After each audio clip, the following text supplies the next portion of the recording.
தேசிய கட்டுப்பாட்டு குழு தலைவர், நமது அனைவருடைய பெருமதிப்புக்குரிய தோழர் ஜிஆர் அவர்களே, நன்றி உரை கூறியிருக்கிற தோழர் விஜய் அவர்களே, பங்கெடுத்திருக்கிற தோழர்களே, தாய்மார்களே, நண்பர்களே, ஊடக நண்பர்களே, உங்கள் அனைவருக்கும் மேதின வாழ்த்துக்களை ஏஐடிசியின் சார்பிலும் சிஐடியின் சார்பிலும் முதலில் தெரிவித்துக் கொள்கிறேன். ரொம்ப கடுமையான வெப்பம், இன்னையிலிருந்து ஒரு 3 நாளைக்கு ரொம்ப அதிகமாக இருக்குன்னு சொல்கிறாங்க. கடுமையான சுருக்கத்தில் இருக்கிறோம். வெப்பத்தை பொருட்படுத்தாமல் பேரணியிலும் திரளாக பங்கேற்று பொதுக்கூட்டத்திலும் பங்கெடுத்துக் கொண்டிருக்கக்கூடிய உங்கள் அனைவருக்கும் மீண்டும் எனது பாராட்டுக்களையும் வாழ்த்துக்களையும் தெரிவித்துக் கொள்வதோடு, இயற்கை நமக்கு கொடுத்திருக்கிற வெப்பத்தை காட்டிலும் நாட்டினுடைய வெப்பம் மிக அதிகமாக இருக்கிறது. இந்த வெப்பம் சில நாட்களில் கனிந்துவிடும், போக போக இந்த வெப்பம் குறைந்துவிடும். இது இயற்கையாக உள்ளது. ஆனால் செயற்கையான வெப்பம் என்பது முன்னாடி பேசிய தோழர்கள் பல்வேறு தொழிலாளருடைய பிரச்சனைகளை, ஆட்டோ தொழிலாளர் பிரச்சனை, கட்டுமான தொழிலாளர் பிரச்சனை போன்ற பல்வேறு பிரச்சனைகளை எல்லாம் இங்கே எடுத்து கூறினார். அந்த வெப்பம் மிக அதிகமாக இருக்கிறது. அந்த வெப்பத்தை தணிப்பது என்பது சாதாரணமான ஒன்றல்ல. தொழிலாளி வர்க்கத்தின் ஒன்றுபட்ட போராட்டத்தின் வாயிலாக நிச்சயமாக தணிக்க முடியும் என்பது மட்டுமல்ல, அதை தவிர்க்க முடியும் என்பதுதான் கடந்த காலத்தினுடைய வரலாறு. ஒன்றிய ஆட்சி அல்லது மாநில ஆட்சி எவைகளாக இருந்தாலும் எந்த மக்களுக்கான ஆட்சி என்கிற கேள்விதான் முன்வைக்கப்படுகிறது. நாம் விரும்புவது தொழிலாளி வர்க்கத்திற்கான ஆட்சியாக இருக்க வேண்டும், சாதாரண மக்களுக்கான ஆட்சியாக இருக்க வேண்டும், அடக்கப்பட்ட ஒடுக்கப்பட்ட மக்களுக்கான ஆட்சியாக இருக்க வேண்டும் என்று நாம் விரும்புகிறோம். அதற்கான இயக்கங்களை நடத்துகிறோம். ஆனால் நிலைமை வேறு மாதிரியாக இருக்கிறது. அந்த வேறு மாதிரியாக இருக்கிறது என்பது குறித்து நாம் கவலைப்படவோ அல்லது நம்முடைய தன்னம்பிக்கையை இழக்கவோ வேண்டிய அவசியம் இல்லை. இங்கே மே தின விழா 140வது ஆண்டு விழா கொண்டாடப்படுகிறது. தமிழ்நாட்டில் மே தின விழாவை சிங்காரவேலர் கொண்டாட தொடங்கி இது 101வது ஆண்டாக கொண்டாடப்படுகிறது. இந்த மே தின விழாவை நாம் கொண்டாடுகிற பொழுது 1886ஆம் ஆண்டு சிக்காகோ நகரில் நடைபெற்ற அந்த எழுச்சிமிக்க பேரணியும் அதில் நடைபெற்ற அதன் மீது தொடுக்கப்பட்ட வழக்குகள், அதன் மீது ஒரு பொய்க்குற்றம் சுமத்தி பலருக்கு அளிக்கப்பட்ட தூக்கு தண்டனை என்பது அந்த நகரத்தோடு நிற்கவில்லை. உலகம் முழுவதிலும் இருக்கக்கூடிய தொழிலாளி வர்க்கத்திடம் ஒரு மகத்தான விழிப்புணர்ச்சியை ஏற்படுத்தியது என்பது மறுக்க முடியாத உண்மை. ஒவ்வொரு பகுதி போராட்டமாக இருந்தாலும் சரி, அல்லது மாவட்ட மாநில அளவில் நடைபெறக்கூடிய போராட்டங்களாக இருந்தாலும் சரி, அகில இந்திய அளவில் நடக்கக்கூடிய போராட்டங்களாக இருந்தாலும் சரி, ஒவ்வொரு போராட்டமும் மக்களிடத்திலே நிச்சயமாக ஒரு விழிப்புணர்ச்சியை தொடர்ந்து ஏற்படுத்தித்தான் வருகிறது. அத்தகைய விழிப்புணர்ச்சியின் காரணமாகத்தான் நாடு 200 ஆண்டு கால வெள்ளையருடைய ஆட்சிக்கு முடிவு கட்டி 1947 ஆகஸ்ட் 15 நாடு விடுதலை பெற்றது. விழிப்புணர்ச்சி தான் மிக மிக முக்கியமானது. தொழிலாளி வர்க்கம் ஒன்றுபட்டு போராடுகிற பொழுது அத்தகைய விழிப்புணர்ச்சி நிச்சயமாக உறுதியாக ஏற்படும் என்பதில் எந்த ஐயப்பாடும் இல்லை. இருவேறு கருத்துகளுக்கு இடம் இல்லை. இன்றைக்கு ஜனநாயகம் நம்முடைய நாட்டில் இருக்கிறது. அந்த ஜனநாயக முறைப்படிதான் தேர்தல்கள் நடைபெறுகின்றன. தேர்தல் மூலமாகத்தான் பல்வேறு கட்சிகள் ஆட்சி அதிகாரத்திற்கு வந்து கொண்டு இருக்கின்றன. அண்மையிலே தமிழ்நாடு உள்ளிட்ட 5 மாநிலங்களுக்கான சட்டப்பேரவைக்கான பொது தேர்தல் 23 மற்றும் 29 தேதிகளில் நடைபெற்று முடிந்து அதன் முடிவுகளுக்காக நாம் காத்திருக்கிறோம். மேற்கு வங்கத்தில் எப்படி இருக்கிறது, கேரளாவில் எப்படி இருக்கிறது, அல்லது அஸ்ஸாமில் எப்படி இருக்கிறது, புதுச்சேரியில் எப்படி இருக்கிறது என்பது குறித்து நான் இங்கே கருத்து கூற விரும்பவில்லை. தமிழ்நாட்டை பொறுத்தமட்டில் இடதுசாரிகள் பங்கு பெற்ற கூட்டணி அமைத்த மதச்சார்பற்ற முற்போக்கு கூட்டணி மகத்தான வெற்றி பெறும் என்பதில் எந்த ஐயப்பாடும் இல்லை. நாம் வெற்றி பெறுவோம் என்பது மட்டுமல்ல, பாரதிய ஜனதா கட்சி தலைமையில் அமைந்த அணி கடுமையான தோல்வியை சந்திக்கும் என்பதிலும் எந்த ஐயப்பாடும் கிடையாது. இதனுடைய விளைவு 4ஆம் தேதி தான் முழுமையாக தெரியும் என்று சொன்னாலும் நம்மை காட்டிலும் முன்கூட்டியே தெரிந்து கொள்வதற்கான வாய்ப்பை ஒரு பெரிய இடத்தில் இருக்கக்கூடிய பிரதமரால் அந்த வாய்ப்பு நம்மை காட்டிலும் அதிகமாக இருக்கிறது. நாம் ஊடகங்கள் வெளியிட்ட கருத்து கணிப்பு இவைகளை வைத்து பேசுகிறோம். அல்லது ஜிஆர் என்னை போன்றவர்கள் தமிழ்நாட்டின் பல்வேறு தொகுதிகளுக்கு தேர்தல் பிரச்சாரத்திற்காக சென்ற பொழுது நேரடியாக அங்கே கிடைத்த அனுபவங்களின் அடிப்படையில் நம்முடைய கருத்துக்களை சொல்லுகிறோம். இவைகளையெல்லாம் தாண்டி உளவுத்துறையின் மூலமாக ஒரு முழுமையான ஒரு 99% ஒரு சரியான முடிவை தெரிந்து கொள்வதற்கான இடத்தில் பிரதமர் இருக்கிறார். அந்த தெரிந்து கொள்ளுகிற இடத்தில் இருக்கிற காரணத்தினால்தான் அவர் தமிழ்நாட்டிற்கு முதல்ல 3 முறை பிரச்சாரத்திற்கு வந்தார். அப்புறம் கடைசியாக ஒரு முறை நாகர்கோவிலுக்கு வந்துவிட்டு சென்றவர் திரும்ப பிரச்சாரத்திற்கு வரவில்லை. இன்னொருவர் இருக்கிற அவருடைய கூட்டாளி உள்துறை அமைச்சராக இருக்கிறார் அமித்ஷா. அவர் ஏதோ இங்கேயே வீடு எல்லாம் ஏற்பாடாகிவிட்டது, இங்கேயே தங்கி தமிழ்நாடு தேர்தல் முடிகிற வரையில் இங்கேயே தேர்தல் பிரச்சாரத்தில் ஈடுபட்டு என்னென்ன மாதிரி எல்லாம் தேர்தல் பணிகளை ஆற்ற வேண்டும் என்று அவர்கள் அணிக்கு சொல்லிக் கொடுக்க இருப்பதாக ஊடகங்கள் எல்லாம் செய்திகள் வந்தன. அவர் வரவே இல்லை. வராமல் மேற்கு வங்க நோக்கி சென்று விட்டார்கள். ஆக இங்கு என்ன முடிவு, எத்தனை முறை படையெடுத்தாலும் எத்தனை முறை வந்தாலும் என்ன மாதிரி பிரச்சாரங்களை மேற்கொண்டாலும் தங்களுக்கு சாதகமான முடிவை தமிழ்நாட்டில் ஏற்படுத்த முடியாது என்கிற காரணத்தினால் பிரச்சாரத்தை பாதியிலேயே கைவிட்டுவிட்டு திரும்பிவிட்டார்கள். திரும்பியது மட்டுமல்ல, 5 மாநிலங்களுக்கு தேர்தல், 3 மாநிலங்களில் தேர்தல் 9ஆம் தேதி முடிந்த நிலையில் தமிழ்நாட்டில் 23ஆம் தேதி தேர்தல் நடக்க இருக்கிறது. மேற்கு வங்கத்தில் 23 மற்றும் 29 ஆகிய 2 தினங்கள் தேர்தல் நடைபெற இருக்கிறது. அப்படிப்பட்ட சூழலில் நாடாளுமன்றத்தின் சிறப்பு கூட்டம் என்று ஒரு கூட்டத்தை கூட்டினார். மார்க்சிஸ்ட் கட்சி, இந்திய கம்யூனிஸ்ட் கட்சி, காங்கிரஸ் கட்சி, திராவிட முன்னேற்ற கழகம், இன்னும் பல்வேறு அரசியல் கட்சிகள். சட்டமன்ற தேர்தல் நடைபெறக்கூடிய இந்த சூழலில் இந்த கூட்டத்தை இப்பொழுது கூட்ட வேண்டாம், சட்டமன்ற தேர்தல் முடிந்து முடிவுகளெல்லாம் அறிவிக்கப்பட்ட பிறகு அதற்கு பிறகு கூட்டலாம். அப்படி கூட்டப்படுவதற்கு முன்னதாக அனைத்து கட்சி தலைவர்கள் கூட்டத்தை நடத்தி நீங்கள் முன்வைக்கக்கூடிய அந்த அஜெண்டா, முன்வைக்கக்கூடிய மசோதா அவைகள் குறித்து கருத்துக்களை சொல்லி கருத்தறிந்து விவாதித்து அதன் பிறகு நாடாளுமன்றத்தை கூட்டலாம். இதுதான் ஜனநாயகம் என்று எடுத்து சொன்ன பொழுதும் கூட அதை இயக்கத்துக்கு தயாராக இல்லை.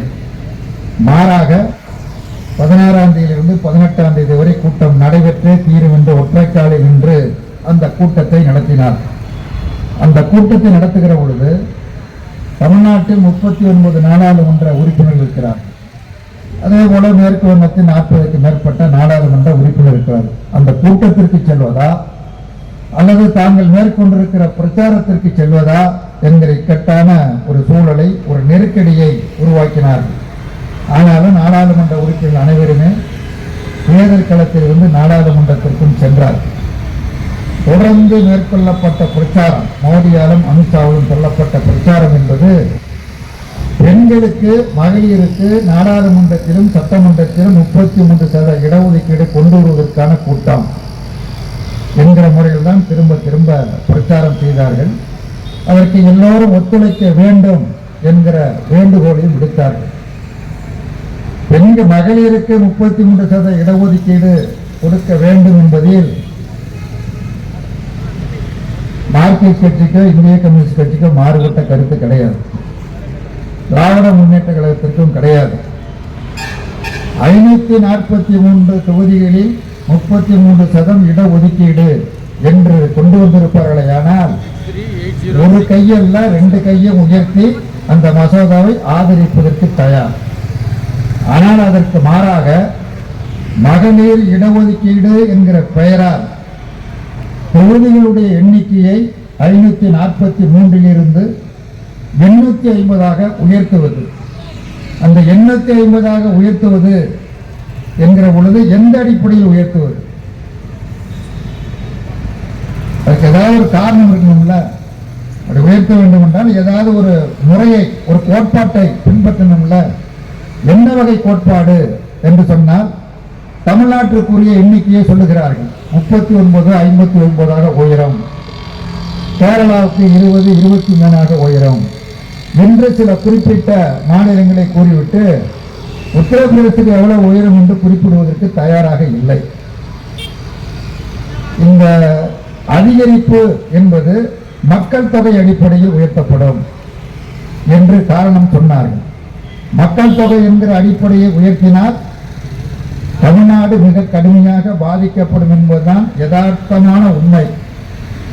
கொஞ்சம் வயசு அதிகார் மாதிரி உள்ள வயசுல கொஞ்சம் மூத்தவர்களுக்கு தெரியும், இளைஞர்களுக்கு இப்போ இருக்கிற இளைய தலைமுறைக்கு தெரிவதற்கு வாய்ப்பில்லை.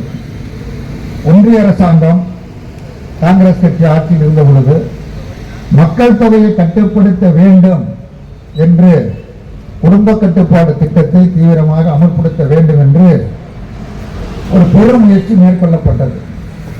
அந்த முயற்சியை பெருமளவுக்கு தமிழ்நாட்டில் வெற்றிகரமாக நிறைவேற்றிய மாநிலம் தமிழ்நாடு. உங்களுக்கே தெரியும், 3க்கு மேல வேண்டாம், அப்புறம் 2க்கு மேல வேண்டாம், அப்புறம் 1க்கு மேல வேண்டாம். நடைமுறையில் இப்ப என்ன ஆயிட்டு அப்படின்னா, நான் சொல்றது தப்பா ரைட்டான்னு எனக்கு தெரியல. நடைமுறை இப்ப என்ன நடைமுறை ஆயிருக்குன்னா, புதிதாக திருமணமானவர் குழந்தையை பெற்றுக்கொள்வது கிடையாது. ஒரு 6 வருஷம் ஒத்தி வைக்கிறாங்க, ஒரு லேட்டா குழந்தை பெற்றுக்கலாம் என்று நினைக்கிறார்கள். மொத்தத்துல ஜனத்தொகை குறையுது, இன்னொரு பக்கத்துல அதிகரிக்குது. அங்க தீவிரமாக ஊட்டி போன்ற மாநிலங்கள்ல அதை தீவிரமாக அமுல்படுத்தவில்லை. அங்கே மக்கள் தொகை அதிகமாக இருக்கிறது, இங்கு இந்த திட்டத்தை சிறப்பாக செயல்படுத்த குறைவாக இருக்கிறது. அப்போ மக்கள் தொகை அடிப்படை என்று சொல்லுகிற பொழுது தமிழ்நாட்டினுடைய எண்ணிக்கை வெகுவாக குறையும். ஊட்டி போன்ற மாநிலங்களுக்கு மிக அதிகமாக இருக்கும். மலைக்கும் மடுவுக்கும் உள்ள ஒரு வித்தியாசம் ஏற்படும். இது கூடாது, இதை தவிர்க்கப்பட வேண்டும், இதை ஏற்றுக்கொள்ள முடியாது என்கிற முறையில் தான் நம்முடைய கட்சிகள் எல்லாம் இணைந்து அந்த போராட்டத்தை தீவிரமாக நடத்தணும். 16ஆம் தேதி முதலமைச்சர் வேண்டுகோள்படி கருப்பு பேஜ் அணிந்தோம், கருப்பு கொடிகள் ஏற்றினோம், கருப்பு சட்டை அணிவித்து நம்முடைய எதிர்ப்பை, பலமான எதிர்ப்பை தெரிவித்தோம். நாடாளுமன்றத்தில் அந்த மசோதாவை தாக்கல் செய்து வாக்கெடுப்பு நடைபெற்ற பொழுது 3/2 பங்கு வாக்குகளை பெற முடியவில்லை. அது தோற்று போய்விட்டது. இது தோற்று போய் விடும் என்பது மோடிக்கு நல்லா தெரியும், அமித்ஷாவுக்கு நல்லா தெரியும். ஒரு அரசியல் பிரச்சாரத்திற்காக, தங்களுடைய குறுகிய அரசியல் நோக்கத்தை நிறைவேற்றிக் கொள்வதற்காக இந்த முயற்சி மேற்கொள்ளப்பட்டு அந்த நாடகம் தோற்று போய் முடிந்துவிட்டது.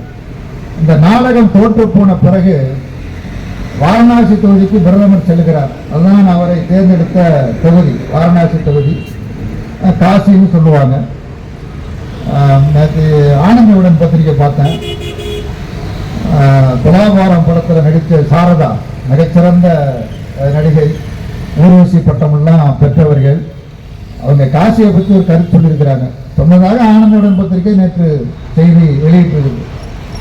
காசிக்கு போனால் இருக்கிற கருமமெல்லாம் தொலைஞ்சு போயிருந்து காசிக்கு போனேன், அங்கே கங்கை நதிக்கு போனேன், சாம்பலை எல்லாம் கரைக்கிறான். சாம்பலை கரைக்கிறது மட்டுமல்ல, பக்கத்தில் இருக்கிற சுடுகாட்டில் பிணங்களை எரிக்க அந்த பிணங்களை பூரா ஆற்றுல விடுறான். அந்த பிணங்கள் பூரா மிதக்குது.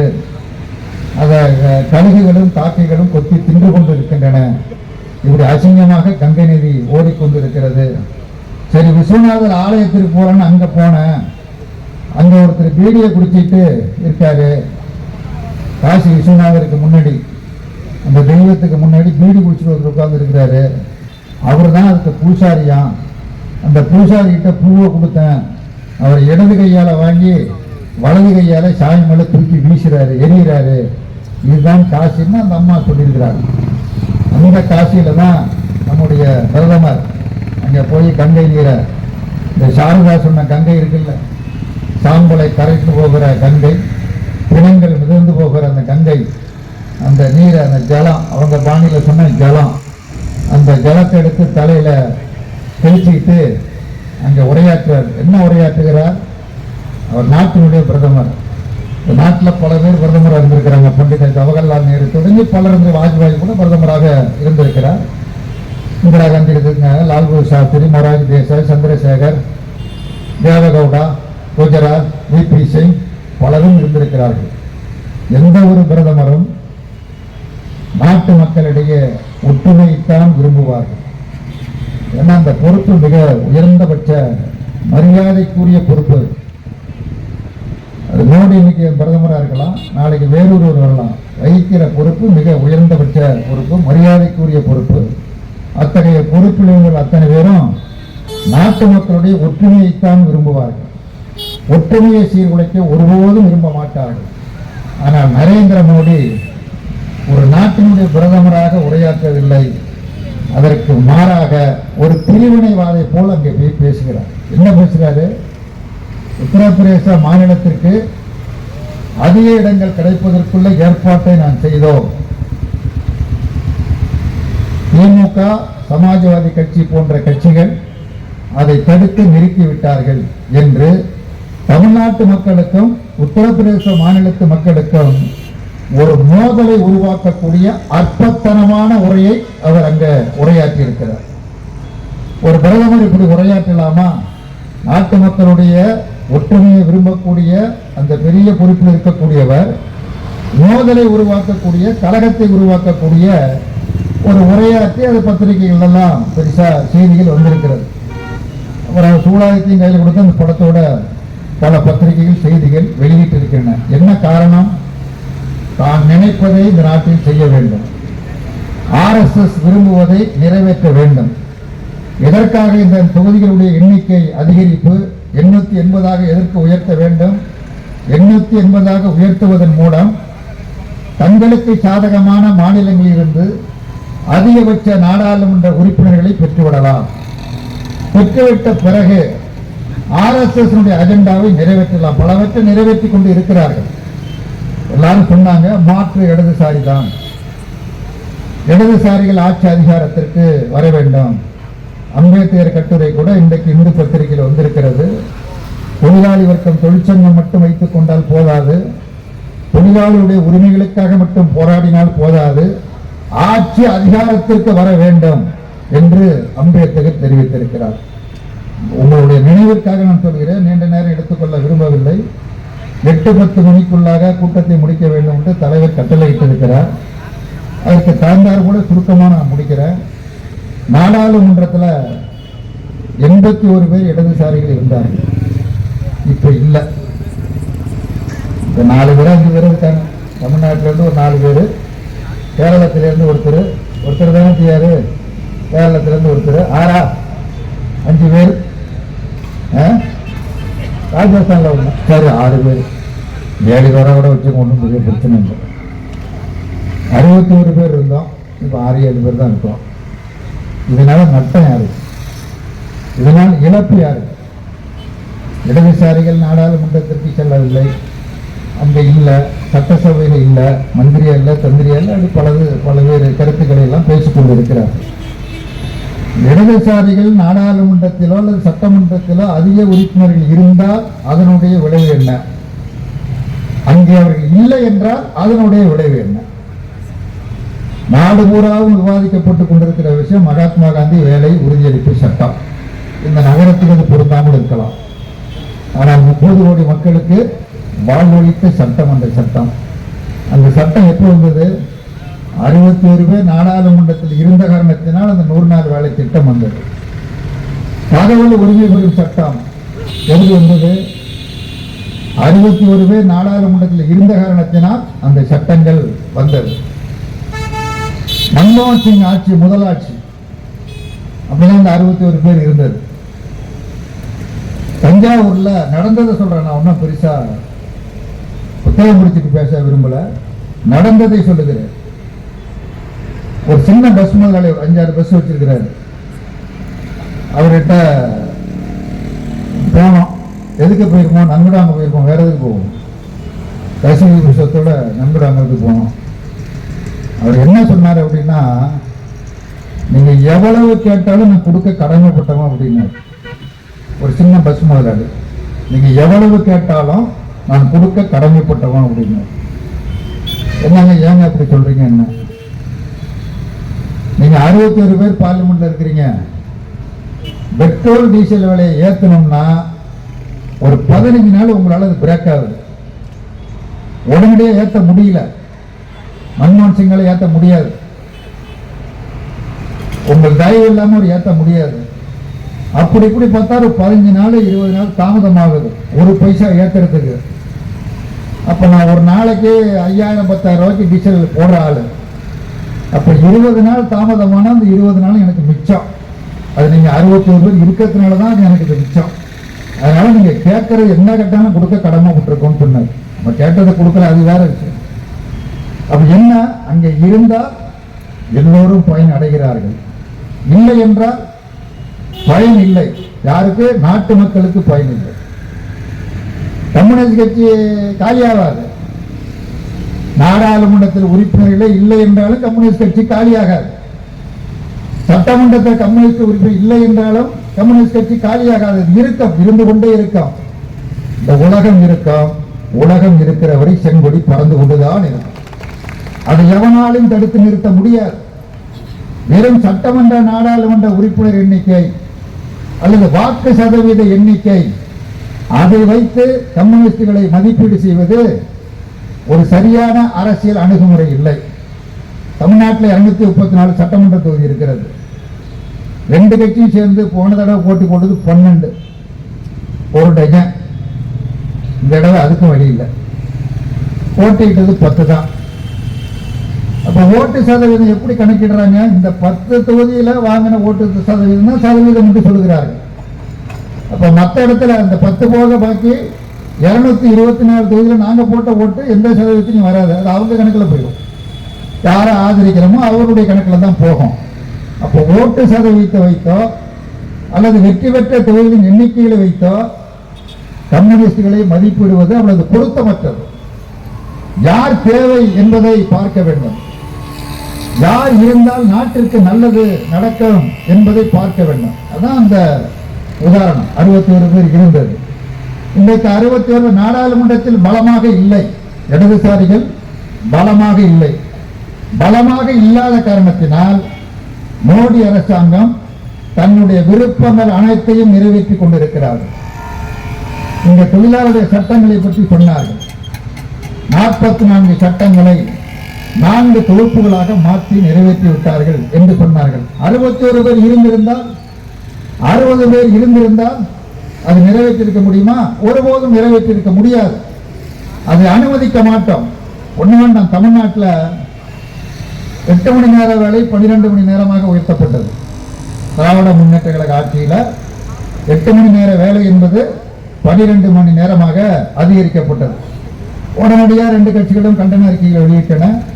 CIT மற்ற தொழிற்சங்கங்களை எல்லாம் இணைத்து உடனடியாக கண்டன ஆர்ப்பாட்டம் நடத்தியது மட்டுமல்ல, இதை திரும்ப பெறவில்லை என்றால் இத்தனாம் தேதி முதல் காலவரையற்ற வேலை நிறுத்தத்தை மேற்கொள்ளுவோம் என்று பகிரங்கமாக தங்களது கடுமையான கண்டனத்தை வெளிப்படுத்தினார். முதலமைச்சர் இதையெல்லாம் பார்த்துட்டு ஒரு அனைத்து கட்சி கூட்டத்தை கூட்டினார். இதை பற்றி பேசுவதற்காக மட்டும் ஒரு கூட்டத்தை கூட்டினார். அன்னைக்கு தோழர் பாலகிருஷ்ணன் மாநில செயலராக இருந்தார். அது மாதிரி இந்த நாயகன் ஆனந்த கூட்டத்துக்கு போயிருந்தோம். பாலகிருஷ்ணன் இருந்தார். மற்ற எல்லோரும் வந்திருந்தார். எல்லா அரசியல் கட்சிகளை சார்ந்த அதிமுக, பிஜேபி தவிர மற்ற எல்லோரும் வந்திருந்தார்கள். அந்த கூட்டத்தில் இந்த 8 மணியை 12 மணி நேரமாக அதிகரிப்பதற்குள்ள நியாயங்களை எல்லாம் எடுத்து சொன்னார்கள். அதற்குள்ள நியாயங்கள் என்ன இந்த மாதிரிலாம் எடுத்து சொன்னார்கள். அந்த நியாயங்கள் அனைத்தையும் நிராகரித்து நாங்கள் பேசணும். நீங்கள் என்ன நியாயங்கள் சொன்னாலும் இதை ஏற்க முடியாது என்று சொன்னோம். அப்போ ஒருவர் குறிப்பிட்டு சொன்னார், இல்லை இந்த மசோதாவை நாங்கள் அறிமுகப்படுத்துகிற பொழுது, அமைச்சர் அறிமுகப்படுத்துகிற பொழுது ஆரம்ப நிலையிலே யாரும் இருக்கவில்லை என்று குறிப்பிட்டு சொன்னார். அது சொன்ன உடனேயே நாங்களும் பேசல, பாலகிருஷ்ணன் பேசல, நான் பேசல. ஒரு குரல் ஓங்கி ஒலித்தது, நீங்கள் சொல்லுவது தவறான கருத்து. அந்த மசோதா அறிமுக நிலையிலேயே இந்த மசோதாவை அறிமுகப்படுத்த கூடாது என்று சொல்லி நாகை மாலி பேசினார். யார் நாகை மாலி? யார் நாகை மாலி? கம்யூனிஸ்ட் கட்சியை சேர்ந்த நாகை மாலி பேசினார். சொன்னது யாரு? மாண்புமிகு முதலமைச்சர், வேற யாரும் இல்ல. பாலகிருஷ்ணன் சொன்னா, நான் சொன்னா அது வேற. நாங்க சொல்லல, அறிமுக நிலையிலேயே எதிர்க்கவில்லை என்று சொன்ன பொழுது தவறு, நீங்கள் சொல்லுவது தவறு. சொன்னது ஒரு அமைச்சர், நீங்கள் சொல்லுவது தவறு. அறிமுக நிலையிலேயே நாகை மாலி எழுந்து இதை ஆட்சேபிக்கிறேன், இதை நிறைவேற்றக்கூடாது என்று ஆட்சேபனை செய்தார். அப்புறம் மற்ற கம்யூனிஸ்ட் உறுப்பினர்கள் ஆட்சேபனை செய்தார்கள். ஆட்சேபனை செய்யவில்லை என்று சொல்லாதீர்கள். நான் ஏன் இதை சொல்றேன்? 234 பேர் சட்டமன்ற உறுப்பினர்கள், நாங்க இருந்தது வெறும் 4 பேர். விரல விட்டு எண்ணில் 1 2 3 4 பேர் தான். ஆனா 4 பேர் தான் சட்டசபையில இதை அனுமதிக்க முடியாது, ஏற்க மாட்டோம், வாபஸ் வாங்க வேண்டும் என்கிற அந்த துணிச்சல், அந்த ஆற்றல், அந்த கொள்கை பிடிப்பு யாருக்கு இருந்தது? 234 4 பேருக்கு தான் இருந்தது, மற்ற யாருக்கும் இல்லை. பிறகு எதிர்த்தார்கள், அது வேற விஷயம். அப்புறம் பிறகு அந்த சட்டம் வாபஸ் வாங்கப்பட்டது. அப்ப எங்கே அநீதி இழைக்கப்படுகிறதோ, எங்கே துரோகம் இழைக்கப்படுகிறதோ, அந்த அநீதியை கண்டு, துரோகத்தை கண்டு பொங்கி எழுபவன் யாராக இருக்க முடியும் என்று சொன்னால் சிவப்பு துண்டு போட்டானால் மட்டும்தான் இருக்க முடியும். எங்கள் கட்சி சின்ன கட்சியா பெரிய கட்சியா என்பது வேறு. எங்களை எள்ளி நகையாடலாம், 10 பேர் வச்சுட்டு ஆர்ப்பாட்டம் பண்ணுவார்கள் என்று கேலி பேசலாம், கிண்டல் செய்யலாம். சட்டமன்றத்தில் ஆள் இல்லை, நாடாளுமன்றத்தில் ஆள் இல்லை, அமைச்சர் இல்லை என்று கேலி பேசலாம். இருந்த இடத்தை இழந்து விட்டார்கள் என்று ஏளனம் பேசலாம். இந்த ஏளனங்கள் அனைத்தும் தற்காலிகமானது, தற்காலிகமானது, நிரந்தரமானது அல்ல. எது மாற்று? இந்த உலகத்திற்கு மாற்று என்று ஒன்று சொல்லி தந்தவன் கார்ல் மார்க்ஸ் தான். முதலாளித்துவத்துக்கு மாற்று எது? முதலாளித்துவ கொள்கையால் முதலாளித்துவம் மாறி மாறி ஆட்சிக்கு வருகிறது. அமெரிக்க ஏகாதிபத்தியம் பெரிய வல்லரசு நாடுதான், உலகத்தை ஆட்சி புடைக்கக்கூடிய நாடுதான், இன்னொரு நாட்டின் மீது போர் தொடுக்கக்கூடிய ஆற்றல் மிக்க நாடுதான், ஒரு நாட்டினுடைய தலைவனை அநியாயமாக கொல்லக்கூடிய அந்த அதிகார திமிர் பிடித்த நாடுதான். அந்த நாட்டில் வேலையில்லா திண்டாட்டத்தை எதிர்த்து போராட்டம் நடைபெற்றுக் கொண்டு இருக்கிறது. நடக்கவே இல்லையா? விலைவாசியை எதிர்த்து போராட்டம் நடைபெற்றுக் கொண்டிருக்கிறது. மிகப்பெரிய செல்வந்த நாடு அது என்று சொல்லப்படுகிற நாடு. சீனாவில் நடைபெறுகிறதா? சீன தேசத்தில் நடக்கிறதா? இன்னைக்கு பத்திரிகையில பார்த்தோம், தீக்குதல பார்த்தோம். 58 சின்ன நாடுகளுக்கு, ஆப்பிரிக்க நாடுகளுக்கு சீனா ஒப்பந்தம் செய்திருக்கிறது. வரி இல்லாமல் எல்லா பொருளையும் வரியே போடாம, அமெரிக்க ட்ரம் வரி போடல, 50% வரி, 100% வரி போடல, 1 பைசா வரி போடாமல் அந்த நாடுகளுக்கு உதவி செய்கிறது, உதவி செய்ய முடிகிறது என்று சொல்லுகிறது. கீபா என்கிற ஒரு நாடு இருக்கிறது, ஒரு சின்னஞ்சிறிய நாடு. அமெரிக்கா ஊதினால் பறந்து போகும். அமெரிக்காவின் அருகில் இருக்கக்கூடிய நாடுதான். அந்த நாட்டை உங்களால் ஏதாவது செய்ய முடிகிறதா? செய்ய முடியல, தடுக்க முடியல, அதனுடைய வளர்ச்சியை தடுக்க முடியல.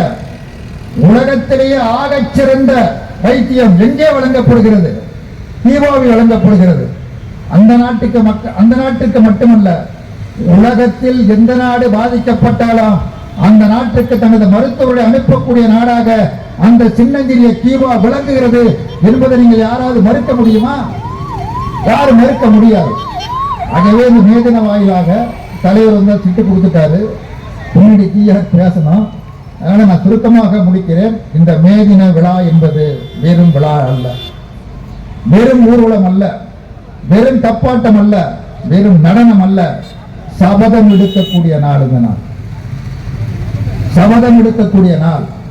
நமது நாடு மிக ஆபத்தான பாதையை நோக்கி சென்று கொண்டிருக்கிறது. முதலாளித்துவம் மட்டுமல்ல, சர்வதிகாரம் தலை தூக்குகிறது. பாசிசம் தலை தூக்கி சென்று கொண்டு இருக்கிறது. அதை தடுத்து நிறுத்தி நாட்டினுடைய ஜனநாயகத்தை காப்பாற்றப்பட வேண்டும். அரசியலமைப்பு சட்டம் காப்பாற்றப்பட வேண்டும். மதச்சார்பின்மை கொள்கை காப்பாற்றப்பட வேண்டும் என்று சொன்னால் தொழிலாளி வர்க்கம் ஒன்றுபட்டு போராட முன்வர வேண்டும். அதான் முன்னாடி உட்கார்ந்து பேசிட்டு சொன்னார். இந்த ரிசல்ட் எல்லாம் வந்து முடிஞ்ச பிறகு நாம் இந்த பணிகளை மேற்கொள்ள வேண்டும். சிஐடி, விவசாய சங்கம், விவசாய தொழிலாளர் சங்கங்கள், மாணவர் இளைஞர் அமைப்புகள், மாதர் அமைப்புகள் எல்லாம் இணைந்து செயல்பட வேண்டும் என்கிற ஆலோசனையை வழங்கிக் கொண்டிருந்தார். இதுதான் எதிர்காலம். மாற்று என்று ஒன்று இருக்குமையானால் அந்த மாற்றை கொடுக்கக்கூடிய ஆற்றலும், அதற்குரிய தத்துவமும், அதற்குரிய சிந்தனையும், அதற்குரிய செயல்பாடும் செங்கொடி இயக்கத்தாருக்கு மட்டும்தான் உண்டு. நாட்டு மக்களே, ஆதரவு தாருங்கள். நன்றி, வணக்கம்.